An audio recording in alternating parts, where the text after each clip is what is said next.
말할 것까지도 없지만 지하와 잠수함이란 단어의 조합은 앞뒤가 맞지 않는 느낌이 듭니다. 보통의 배라면 물 위나 물속을 항해할 것입니다. 그렇지만 승무원을 태우고 지하를 빠른 속도로 이동하는 장치를 상상해 본다면 어떠신가요? 실제로 그런 기계를 상상한 사람들이 있습니다. 물론 처음에 그런 것을 떠올린 사람들은 SF 작가들이었습니다. 처음 그들의 주인공은 곡괭이와 같은 원시적인 도구를 사용하여 지구 내부로 들어가려고 했습니다. 다음으로 생각해낸 것은 알렉세이 톨스토이의 기사 가린의 쌍곡선에 나오는 것과 같은 에너지 빔이었습니다. 그리고 플라토킨의 소설 불타오르는 시면의 죄수들에서는 드디어 컴퓨터와 열핵 드릴을 탑재한 전지형 지하 대응차가 등장합니다. 여기서 생기는 의문은 플라토킨이 1959년에 이 작품을 썼을 때 실제로 존재한 전지형 지하 대응차의 프로토타입을 참고한 것이 아닐까라는 것입니다. 여러분, 안녕하세요. 이 놀라운 프로젝트에 관한 정보는 오랜 시간 동안 기밀로 취급되어 왔습니다.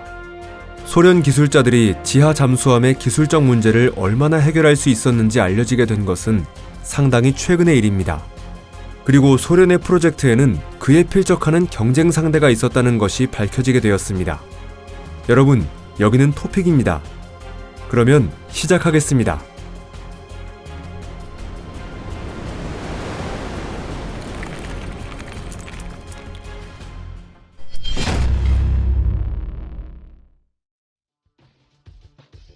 우랄 산맥의 지하 잠수함. 기술자 트레블레프가 1937년부터 지휘를 맡고 있던 프로젝트는 처음에 상당한 기대를 받고 있었습니다. 이 지하 잠수함은 석유 채굴에 사용될 예정이었고, 이 기계가 땅속을 나아가 석유 유정에 도달하면 그 후 석유 파이프라인을 설치하기로 되어 있었습니다. 개발자가 굴착 기술의 원리를 빌려온 상대는 바로 평범한 두더지였습니다. 태어날 때부터 가진 기능이 지하 전차 설계를 위해 이용되었다고 해서 두더지가 배 아파할 일은 없을 것입니다. 개발자들이 주목한 것은 두더지가 이동할 때 머리와 앞발을 굴착 중심축에 맞춰 움직이고 파낸 흙을 등 뒤에 얹어 눌러 다져서 터널의 벽으로 만들고 있던 것이었습니다. 두더지의 앞발 대신에 바위를 부수기 위해 사용된 것은 석탄 채굴용 콤바인으로 사용되고 있는 밀링 커터였습니다. 또한 뒷발 대신에 지하 잠수함을 앞으로 밀어 나아가게 한 것은 4개의 잭이었습니다. 그리고 잘게 부서진 바위를 눌러 다지기 위해서 관련형 기계 몸체에 담긴 스크류 날개가 사용되었습니다. 이러한 부품들은 모두 1945년까지 실제 기계에 장착되어 있던 것인데 기계의 겉모습이 꽤 기발했습니다. 완성된 로켓형의 기계는 길이 5m, 폭이 1.2m였습니다. 정원은 1명이었지만 장기적으로는 원거리에서 조작할 수 있을 예정이었습니다. 또한 이동 속도는 시속 10m로 설계되었습니다. 1945년부터 46년에 걸쳐 세계 최초의 지하잠수함 시운전이 우랄 산맥의 브라가다치산 부근에서 행해졌습니다. 이 기계는 테스트 중에 40m 이동했고 그 뒤 무사히 지상에 복귀했습니다. 하지만 이 기계가 실제로 사용된 것은 이때뿐이었습니다. 프로젝트가 동결된 이유는 기계가 자주 고장이 나서 장기적으로 수리가 필요해졌기 때문이라고 합니다. 이 계획은 1951년까지 중단되었습니다. 그 해에 모스크바 당국이 공공 서비스를 위한 배관을 통과시키기 위해 이 기계를 복귀시키고자 했던 것입니다. 하지만 어떤 결과도 얻지 못한 채 이 프로젝트는 완전히 중단되어 버리고 말았습니다. 스트라호프의 지하 잠수함. 그런데 최근 들어 트레블레프 지하 잠수함이 도달한 운명은 그것만이 아니었다는 것이 밝혀지게 되었습니다. 1940년대 초반에 소련의 광산용 굴착기 설계자 스트라호프의 주도로 트레블레프의 장치를 군사 목적으로 사용하기 위한 대규모 계획이 진행되고 있었다는 것이 밝혀졌습니다. 이 프로젝트에는 막대한 자금과 인재가 투입되었습니다. 그 결과 마침 전쟁 시작 전이었던 1년 반 후에 지하 잠수함의 시작품이 완성됐고 성능 시험에 합격했습니다. 이 지하 잠수함은 땅속을 7일간 자동으로 운전할 수 있도록 설계되어 있었습니다. 하지만 전쟁이 시작됨에 따라 우선순위가 바뀌어 프로젝트가 동결되었습니다. 이 지하 잠수함이 그 뒤에 어떻게 되었는지는 알지 못합니다. 제3제국의 비밀 개발. 거의 모든 발명이 그렇듯이 지하 잠수함의 아이디어는 여러 나라에서 동시에 생겨났습니다. 트레블레프의 계획과 거의 같은 시기에 나치 독일에서는 적어도 2개의 군용 지하 잠수함 개발 계획이 진행되고 있었습니다. 사브타린이라는 코드네임의 프로젝트 X는 호르나 폰 베른이 주도했고, 프로젝트 미드가르드 슈랑게, 미드가르드의 뱀은 리타가 지휘를 맡았습니다. 프로젝트 미드가르드의 뱀은 슈퍼 수륙 양용차를 만들려는 아주 야심찬 계획으로, 이 탈 것은 육상과 수상을 이동하는 것 외에 수심 100m까지 잠수할 수 있을 예정이었습니다. 또한 이 장치를 평화적으로 이용할 생각은 전혀 고려되지 않고 있었습니다. 이 프로젝트에서는 길이 6m, 폭 6.8m, 높이 3.5m의 개별 유닛을 만들고, 그것을 일렬로 연결하는 것을 통해 그 뱀의 길이를 400m부터 534m까지 만들 계획이었습니다. 또한 이 괴물의 무게는 6만 톤에 달할 것으로 예상되었습니다. 이 뱀의 전술적 및 기술적 사용은 꽤 본격적이어서 기관총과 어뢰, 그리고 지상에 나오기 위한 소형 셔틀 등이 갖춰지도록 설계되었습니다. 이 뱀은 30명의 승무원에 의해 조종되고, 그 구조는 선실과 조리실, 무선실을 갖춘 잠수함과 비슷했습니다.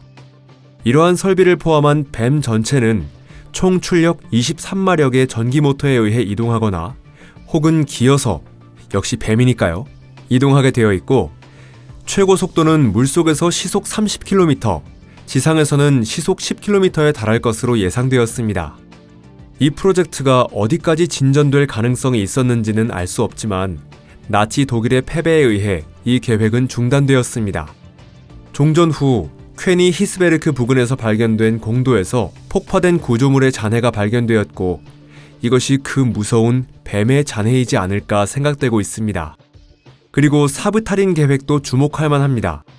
1933년에 폰 베른이 이 사브타린 특허를 취득한 것으로 여겨지고 있습니다. 그는 자신이 발명한 지하 잠수함이 파괴 공작원을 영국으로 보내기 위해 사용될 수 있다는 것을 히틀러에게 증명하고자 했습니다. 폰 베른의 프로젝트에서는 시속 7km까지 가속할 수 있는 5인 정원의 지하 로켓이 제작될 예정이었습니다. 그런데 괴링의 의견으로 이 계획이 동결되어 결국 설계도상으로만 존재하게 되었습니다. 전투 두더지. 전후 호르너 폰 베른 프로젝트의 설계도가 아바쿠모프 장군의 눈에 들어왔습니다. 그리고 바바트 교수와 포크로프스키 교수가 이 설계도를 확인했고, 그 후 당시 시국을 다스리고 있던 니키타 흐르쇼프 서기관에게 이 프로젝트가 가진 장래성에 대해 전했습니다. 흐르쇼프는 새로운 아이디어를 받아들이는 것을 선호했기 때문에 그의 주장으로 1962년 우크라이나에서 지하 원자력 잠수함의 제조 공장 건설이 개시되었습니다. 바로 그 무렵 니키타 흐르쇼프의 연설 중에는 우리들은 제국주의자를 우주에서뿐만 아니라 지하에서도 때려눕힐 것이다 라는 발언이 있었습니다. 프로젝트 관계자를 제외한 모든 사람은 이 말을 은유라고 생각했습니다. 하지만 그렇지 않았습니다. 1964년에 세계 최초의 지하 원자력 잠수함이 공장의 선창을 떠났습니다. 이 로켓형 지하 잠수함에 전투 두더지라는 이름이 붙여졌습니다. 이 지하 잠수함은 전체 길이 35m, 지름 3.8m라는 경이적인 크기였기 때문에 5명의 승무원이 탈 수 있었을 뿐 아니라 15명의 공정병을 태울 수 있었으며, 게다가 1톤의 폭탄도 탑재할 수 있었습니다. 또한 엔진의 원자로 덕분에 그때까지 없었던 시속 7km라는 속도를 내는 것이 가능했습니다. 평화와는 거리가 먼 이 지하 잠수함의 임무 중 하나는 미국 캘리포니아 지하에서 인공 지진을 일으키기에 충분한 양의 폭탄을 운반하는 것이었습니다. 우랄 산맥, 로스토프 지방, 그리고 모스크바 근교에서 행해진 전투 두더지의 첫 시험은 성공했습니다. 하지만 마지막 땅속에서의 항해 도중에 사고가 발생했고, 그 후 폭발이 일어나 우랄 산맥 깊숙한 곳에 승무원들을 위한 영원한 석관이 만들어지게 되었습니다. 프로젝트는 장기간에 걸쳐 보류되었고, 그 자료는 기밀에 붙여졌습니다. 그 후 이 프로젝트가 어떻게 되었는지는 알지 못합니다. 우크라이나 초원에 있는 잠수함이라는 유명한 표현은 어쩌면 그 정도로 비현실적인 것이 아닐지도 모릅니다. 어느 쪽이든 소련의 작가 에두아르도 토폴리는 이 사건을 참고하여 타인의 얼굴이라는 SF 소설을 썼습니다. 그 내용은 소련의 지하 잠수함이 캘리포니아 지하에서 핵폭탄을 폭발시킨다는 것입니다. 우주 연구를 위한 빙하 잠수함. 지금까지 있었던 지하 잠수함의 건조 프로젝트가 재개되지 않았고 새로운 프로젝트도 아직 착수되지 않았다고 한다면 현재 지구 위나 땅 속에도 유인 지하 잠수함은 존재하지 않는다는 이야기가 됩니다. 그렇게 지하에는 없을지 모르겠지만 얼음 아래에는 실제로 그런 장치가 존재합니다. 그런 빙하 잠수함을 탄생시킨 사람이 칼 필버트입니다. 1960년에 이 독일 물리학자는 얼음 속을 나아가는 장치를 설계했고 그린란드의 얼음 속에서 테스트가 진행되었습니다. 그 결과 그 기계는 1000m 깊이까지 얼음 속을 나아갔습니다. 필버트가 단독 이동 장치를 사용해 얼음에 들어간다는 생각을 떠올린 것은 방사성 폐기물을 묻을 필요가 있었기 때문입니다. 그는 방사성 폐기물을 끝이 뾰족한 용기에 넣을 것을 제안했습니다. 방사성 열의 영향으로 용기 아래의 얼음이 녹아 장치가 천천히 얼음 아래로 잠겨가면서 더 이상 나아가지 못할 단단한 층에 도달하면 그곳에 영구히 보존되는 것입니다. 방사성 폐기물을 얼음 속에 묻는다는 칼 필버트의 아이디어가 채택되지 않았던 것은 어쩌면 다행이었을지도 모릅니다. 미래의 빙하가 녹아 이러한 오염물질이 바다를 떠돌아 사람들이 있는 곳까지 흘러온다면 우리의 자손들이 얼마나 분개할지 상상이 되나요? 그러나 필버트의 발명 덕분에 얼음층의 특성을 연구하기 위한 동결 보존 캐리어가 널리 사용되게 되었습니다. 최신 동결 보존 캐리어는 고온의 몸체를 통해 최대 3600m 깊이까지 얼음을 뚫고 갑니다. 동결 보존 캐리어는 계속해서 개량되고 있습니다. 나사는 동결 보존 캐리어에 관심을 표했고 2014년에는 나사 직원들이 레이저를 이용한 얼음층 분해 시스템인 발키리를 시험하였습니다.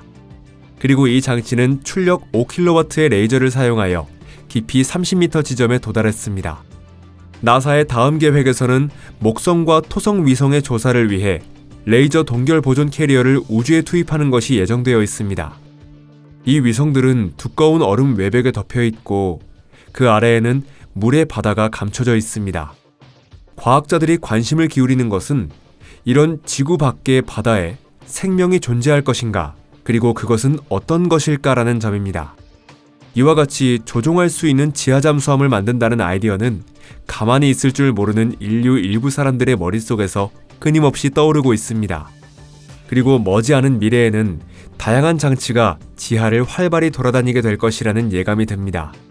그것은 광물의 채굴이나 지하 도시의 건설, 지진과 화산 분화의 예측을 위한 것일지도 모르고 어쩌면 단순히 관광을 위한 것일지도 모릅니다. 만약 오늘의 영상을 즐겁게 보셨다면 이 영상에 좋아요를 눌러주시고 친구에게 공유해주시길 바랍니다. 여러분, 시청해주셔서 감사합니다. 그러면 곧 다시 만나요. 안녕히 계세요.